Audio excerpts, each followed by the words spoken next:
to be against the rich and for the workers, going all out for the corporate elites. Sounding the alarm, the CEO of America's largest bank warning of extraordinary complacency, saying that Trump's tariffs right now are extreme. So here he is, JP Morgan Chase CEO Jamie Dimon. Big banker.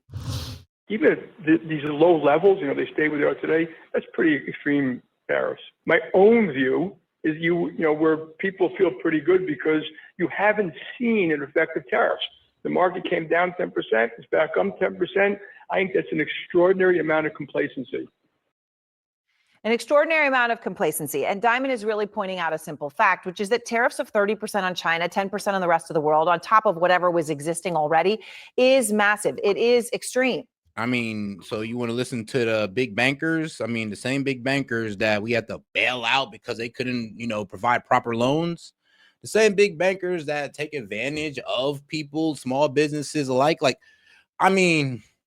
The big bankers, the same big bankers that's supposed to be all up and down the Epstein list. Those bankers, we're holding water for them now, guys. Dems, really, that's what you're doing? All right, then. All right. And right now, the stock market is trading literally as if none of these tariffs exist, back to the way it traded before anything was even announced. But the reality of it is, of course, is prices are going up and some items are not being restocked. Within the past hour, we learned that imports into America's largest port dropped 30% in the first week of May alone.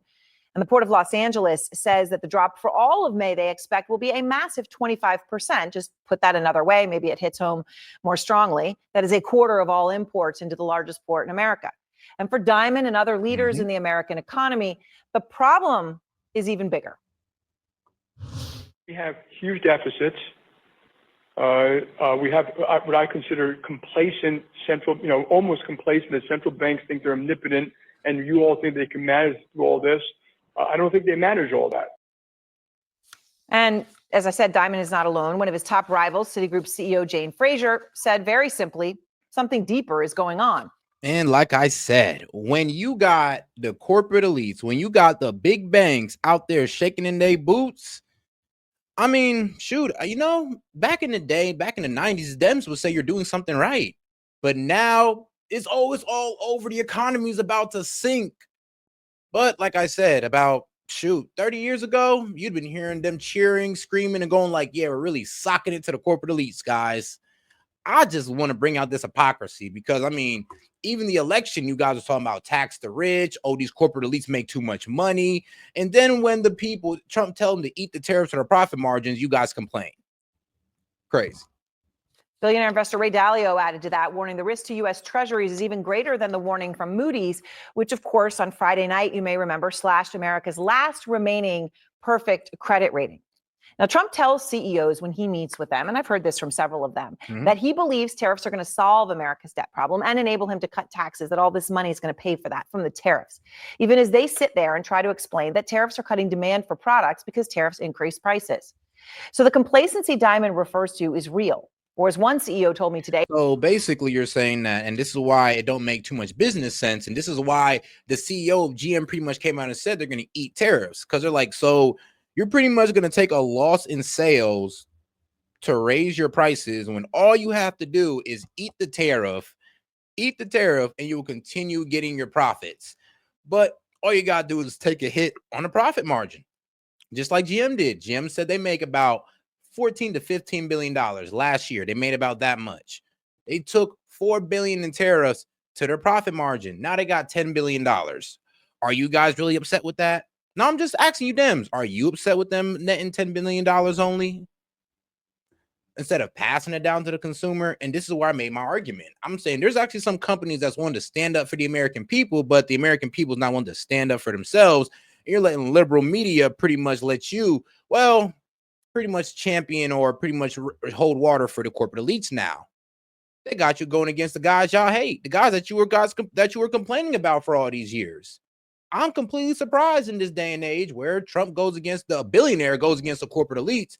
And the same people who's been arguing against these people for the past 20, 30 years are now the ones pretty much holding their water, pretty much trying to make the argument for them. Like I said, when you got the big banks and the big corporate elites shaking in their seats, that's something good. It's a slow burn on tariffs until it isn't. That's when everyone experiences it. And then there is something even deeper than Trump's Oh, tariffs. and also, why would Walmart also eat the tariffs? Because, well, there's a thing called competition. So let's say that, cool. Let's say that Target, I don't know, Giant Eagle, Albertston. There's many supermarkets in different states besides, Walmart. Let's say that they hear what Walmart's doing. They're like, oh, you're really about to raise your prices? Say less. I'm going to keep mine the same. I'm going to eat those tariffs, and I'm going to recover that tariff cost because I'm going to have lower prices than Walmart. I'm going to take some of their business, and they're going to come over here because I ate the tariffs. I ate the tariffs, and I'm still getting that business, and I'll recover tariff costs because I'm taking the business that Walmart pretty much gave away from raising their prices. This is called competition in the market. When you raise your price and let's say your competitor sees you acting stupid, they're going to look at you like, oh, thank you. If you're willing to give up those sales, I'll take it and I'll eat the tariffs. And you might even recover the tariff costs in new sales. Just take a look at the bond market today. The yield, or basically the interest rate as we experience on U.S. 10 and 30-year treasuries, which typically goes down in times of turmoil because when people are afraid, they buy the safest thing they think they can buy. That's U.S. debt. The more you buy, the less interest the U.S. has to pay on that debt. But right now, those interest rates are going up. The 30-year at one point traded above 5 percentage points, so 5% on a 30-year. The 10-year topped 4.5% during the day. And the debt that Americans pay on mortgages, on car loans, on credit cards, all of that is pegged off of those 30-year rates. So the rising interest rates there does trickle down to all of us. Hold on. I gotta cook because hold on. Y'all love a thief and liar. You mean the same thief and liars you called these corporate elites and big banks that you're now holding water for, that you're now shaking ass in a circle for? You mean those? Like, come on now. You see where I can now put this on you guys? And Team Trump is now blaming Biden for America's debt problem and the Moody's downgrade of U.S. debt. Yes. And guys, before you hear these arguments, like I said, I want you to know how disingenuous these guys are being with their argument. Because like I said Walmart made $14.6 billion. Now, why hasn't nobody asked Walmart, all right, well, how much are the tariffs? No, be transparent with us. Like, come on, you want to be as transparent and say you're going to raise prices. Show us that it's not just because you're greedy and you just want to move it on to the consumer. Show us that. Because GM ain't greedy. Albertston ain't greedy. Like, they showed us that, yo, we'll go ahead and take it to the profit margins. And if our competitors want to raise their prices, we'll just take those sales. And that's exactly what's going to happen. Didn't get here in the past 100 days. It's the Biden administration and the spending that we have seen over the past 4 years. Now, Scott Besson is a really smart man, and he knows that is not true. Fiscal mismanagement and spending money that America does not have, spending it like drunken sailors, is, well, that's a bipartisan problem. But I'm weak. It is a bipartisan. Hey, at least she's honest about that. But, well, according to this big, beautiful bill, we're supposed to have $1.6 trillion in savings, which we'll see. Because like I said, arguments on the side is that, well, further down the line, spending is going to go up. But, those who are writing the bill are saying, what are you talking about? So one, we're going to save money and we're going to cut taxes and everything's going to be all right. I mean, that's how the Trump party's selling it. It really, if you're going to look at the 4 years of Biden, of course, cut back regulations and all that good stuff, is much more of a Trump problem. In fact, Trump is the biggest driver of America's spending problem. When you look at presidential 4-year terms, Trump added $8.4 trillion to the debt in his first 4 years. That is nearly double what Biden added. And actually, if you take away COVID and you take away that $4 trillion that if he didn't spend, you guys would have said he'd have left every American to die. Yes, if he didn't spend that $4 trillion, then yes, you guys would have been down this man's neck about, oh, why didn't you do nothing for the American people? But then he spent the money and you raised the spending. What the hell was he supposed to do? Really? Like, bro, be genuine about y'all. Like, come on, be really genuine about y'all, like, arguments. Don't be disingenuous here. Because if you take away that $4 trillion, we're at $4.4 trillion and Biden spent 4.7, which means Trump spent less if you discount COVID. Scott Besson is well aware of that. 4.7 trillion for Biden. Again, drunken sailors may all be bad actors, but blaming this on Biden is wrong, and it is important to state the facts. Because Trump is right now trying to add more debt, pushing Republicans to pass what would add more to the national debt.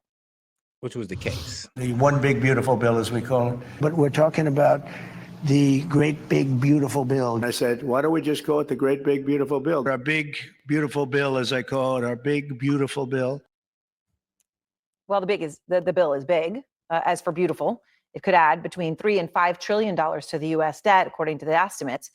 So the debt is a problem. That would be another massive increase.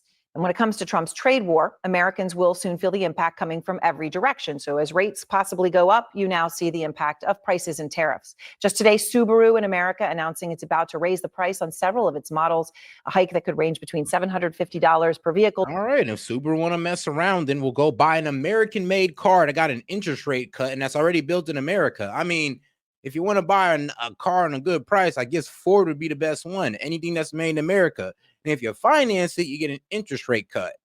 So, like I said, they keep talking as if there isn't other options of cars. There isn't other options of toy companies. There aren't other options other than Walmart. I mean, if you live in a major city, there's other options than Walmart. I promise you, especially for food. Especially when it comes to food, electronics, camping gear, there's other places that if Walmart decide to raise their prices and these other companies decide to keep it low, Walmart will just lose out. And it's going to be because of their corporate greed. And I love it. I love it. I mean, y'all them should love it too. But like I said, you now hold water for the elite. And this, I mean, it's crazy, man. It's crazy, man. Man, bro, these 2020 Dems. To more than $2,000 per vehicle. Trump will soon be unable to strong arm or threaten companies from telling consumers why prices are going up if you start having them across the board like that. So far, he's publicly berated Walmart after the nation's largest retailer announced it would be forced to raise some prices. Trump posted on his social media website, "Eat the tariffs," posting that to Walmart. And after a report that Amazon was going to show the price of an item and then break out the tariff so that consumers could see why. I mean, like, guys, you can't cry then if you want to buy a more expensive car. If you literally want to go out there and buy a more expensive car, then you cannot cry. You know that, right? Like, if it's about buying a good, effective car, I mean, if you want to go out there and say American cars are shit, then you obviously never driven an American car. Let's not lie to ourselves here. Like, I hate when people lie and sit there and say, "Oh, American cars ain't shit." Like, bro, lie again. You never drove one. Get out of here. Why prices are going up and by how much, the White House responded with this. This is a hostile and political act by Amazon. And then Trump got on the phone. He called Amazon founder Jeff Bezos and, well, Bezos caved. Amazon caved for now. No longer any transparency about what Trump's tariffs are costing their customers. Maybe that's some of the reason for the complacency, the delayed reaction for consumers and the markets. Torsten, I know you have been doing the analysis on this, an extensive analysis of the housing market and the implications here. When Jamie Dimon warns of complacency on tariffs, he's basically saying to the market, maybe you guys haven't seen or realized what's really about to happen, but you're not looking into the future. And this is a problem, right? And now we got the Dems being crybaby over foreign cars. Like I said, the most un-American thing ever. So now y'all shaking ass and holding water for the corporate elites. And now you guys are crying for American products, the most un-American thing ever. But you guys call yourself real Americans. I'll just leave y'all with that.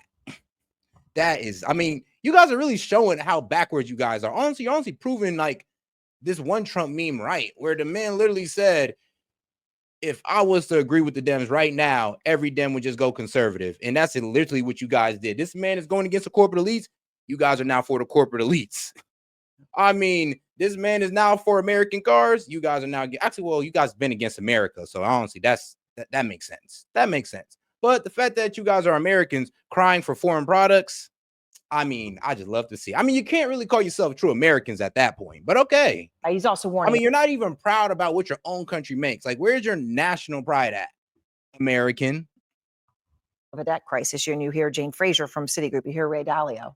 Yeah, I think the challenge here is that tariffs, of course, when they were implemented, implies that someone needs to pay the tariff when a container arrives in Los Angeles. And that cost, given the tariffs are so elevated, in particular on China, but also, of course, on 90 other countries, is going to be paid by someone. And the fear in the market at the moment is very little that this is coming. But I think if you do begin to quantify what are the implications, you do get some fairly significant numbers. For example, the Yale Budget Lab is quantifying that the impact on GDP as a result of this level of tariffs we have at the moment is going to drag GDP down by 0.7%. So not a recession, but a slowdown in economic growth, and therefore also a hit to earnings over the coming quarters. And you see it at regular America. You can think of big ticket items that people need to buy, right? Whether, I mean, people don't have to buy a car. Maybe you can delay that, or you could buy a used car. Prices trickle down. People need to buy car seats. These things are big ticket items that real price increases make a huge difference. The Subaru ones, I said 700 to to 2,000. And then when Trump says to Walmart, Walmart should stop trying to blame tariffs as the reason for raising prices throughout the chain. Exactly. Like, stop trying to blame you raising your prices on tariffs. You know, that's a damn lie. And that's just an excuse. Like, other companies have taken on their profit margin. They've taken it a hit on the supply line. So why can't you eat the tariffs? Oh, yeah, because liberal media is pretty much holding the water for the corporate elite so they can convince you guys that tariff only works if it gets passed down to the consumer, right? That's the only way tariff works. Sure about that, guys? Even though GM and other companies proved you guys wrong, that they took it on the profit margin. But don't tell me you guys don't want them to take it on the profit margin. Is that what you guys are telling me? You don't want the corporate elites to lose out on a couple billions? Like, I'm just saying, I just want you guys to be honest with me for once. Just be honest, because I mean, you guys say I sound stupid, but you've yet to provide an argument to defend yourselves for defending the corporate elites. And honestly, disrespecting your fellow Americans for the cars that they make. I mean, but you say you're patriots, though. Hilarious. That's Trump's post. I mean, that's a ridiculous thing to say. Well, so one way of looking at it is that someone has to pay the bill for the container that's coming in from China or from the rest of the world. And the question here is it companies that are going to pass it on 100% to consumers? Therefore, consumer prices will go up, and therefore demand, meaning what companies will be selling, will be going down.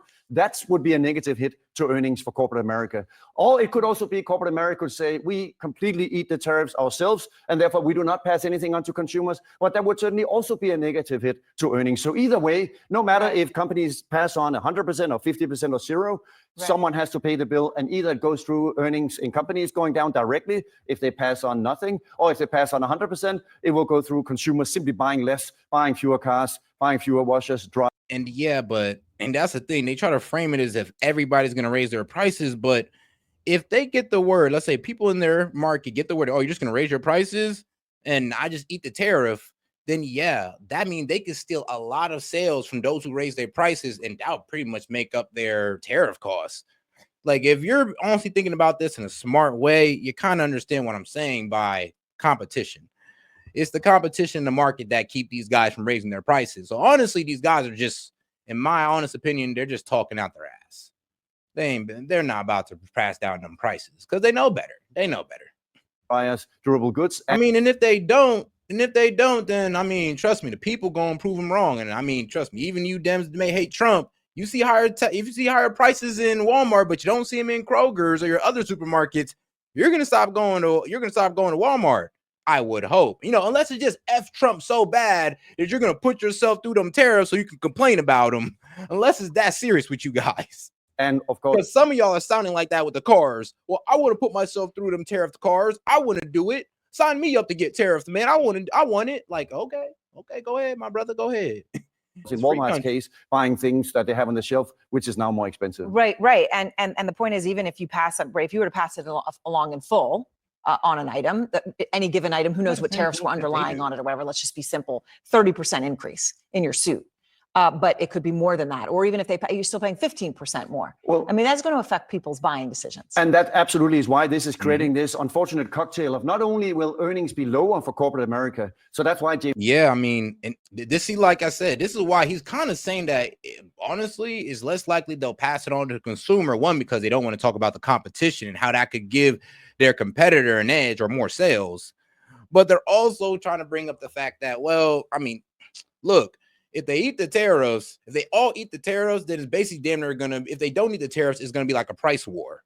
And at a certain point, the price war, who's going to be the winner of the price war is going to be the person who best ate the tariff. So I mean, if you ate the full tariff, but then your prices didn't rise, you most likely will be getting most of the sales. And those who let their prices rise or pass down the cost from the tariffs, they're going to lose out in sales, just like they said. That means their consumption will go down.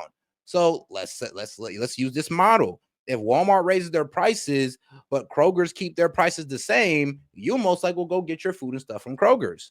Or let's say it's Target or whatever else supermarket out there in America, like Publix, so that's in Atlanta or whatever. Like, there's a lot of places you can go besides Walmart. Amy Diamond is right to point out that the E in the PE ratio is going to take a hit. But we will also see that prices are going up. So not only are earnings going down, but inflation is also going up. And that's a definition of stagflation. That is a definition where you both have GDP growth slowing, meaning earnings and the economy slowing down. Yeah. And you at the same time also have prices going up on the Yeah, but that kind of gets fixed with the so-called big beautiful bill. Yes, that is, what they call the big beautiful bill that's supposed to take cover all that, my friend. So yes, our take-home pay goes up because they're cutting taxes on us, and no tax on tips, no tax on overtime, no tax on Social Security. So our take-home pay goes up. So that covers that. And shout out to my man Luke. He says, "Said you are not copying news talking points. This proves you researched the who, what, where, and when. I doubt people in the chat do half that. I'm fascinated by your take on the economy in Israel." Hey, I appreciate that, man. Hey, a lot of people don't appreciate my take on Israel, but I try to keep it as honest as possible without villainizing the innocent people of Israel. And shout out to my man Daniel Castro, exposing the monopolized markets, yet Dems cry. Exactly. Like, we literally got the big banks shaking in their boots. We got Jamie Dimon, big banker, Chase, shaking in his boots, going like, well, I don't know, man, this causes uncertainty. Citibank shaking in their boots. Walmart shaking in their boots because they know that if we switch the public sentiment in just the right way, we can make these guys eat the tariffs. If we the people just united on this one thing for the one time of F the corporate elites, they will eat the tariffs. If we literally tell them, okay, Walmart, you raise your prices, I'll go to Target. And if we let Target know that, oh shit, okay, then I'm gonna keep my prices the same. We control these people more than you know. Like, how do they make profit? Off us. The market is us. So when you guys sit there and try to act like you're slaves to these people, like you're slaves to Walmart, you guys are literally blowing my mind. Because you, the Dems, were the main people going against this class of people. What happened to y'all balls? What happened? CPI index, meaning consumer prices. And so that's the kind of the immediate thing that we're staring at. And that's frightening for that people. will come over the next several quarters for sure. And so that is frightening. And then you have the macro problem of too much debt and too much borrowing, which Trump thinks tariffs are going to help alleviate. But you had done some analysis, Torsten, that I just wanted to put up here because we were talking about why interest rates on treasuries are going up. And they're going up and up and the impacts that have. But you were actually looking at how much U.S. treasuries are owned by foreigners. And you have a number here of $9 trillion. Mm-hmm. Okay, out of about a total. About $9 trillion. And we have like a 29 trillion bond market, I believe. Not too bad. Well, what, 32 trillion? Exactly. Okay, so this is foreign ownership. So we'll just put foreign. Okay, I'll put it up here, right? And then total treasuries are 32 trillion. Yeah, okay, cool. 32 trillion. Okay. All right, this 9 trillion number, about 10% of it is China. Yeah, so what are you seeing? I mean, everyone's been saying, well, what's happening in these every day in these auctions? It is funny how they want us to stress about 9 trillion investment when we're 32 trillion in the market. It's like, it is funny how they want us to stress over that small number. But I mean, hey, it could cause ripple effects. And I will tell you that if this tariff or trade war go out too long, it will turn into a currency war. And that is something that we do not want to see. Because everybody gonna be playing games, and I'm be honest with you, I think the smart move, if it was to break out to a currency war, is to surprise, we're going back to gold back. What are you seeing? You're seeing something. Yeah, one way of looking at that is several things to look at. You can look at some of the auction metrics. Whenever the U.S. Treasury does an auction and they sell government debt, there's a number of statistics that come out together with that. And a number of these statistics, including indirect bidding, meaning how much comes from including foreigners, also allotments when it goes to who it is exactly is the buyer. Those things have been suggesting that foreigners have less demand for buying treasuries. But perhaps most importantly, the dollar speaks for itself because the dollar tells you that foreigners are selling U.S. assets. And that's, of course, the risk and the fear you can have, namely that if the dollar goes down, that means that foreigners are selling U.S. assets and ultimately, therefore, beginning to... But they're still coming.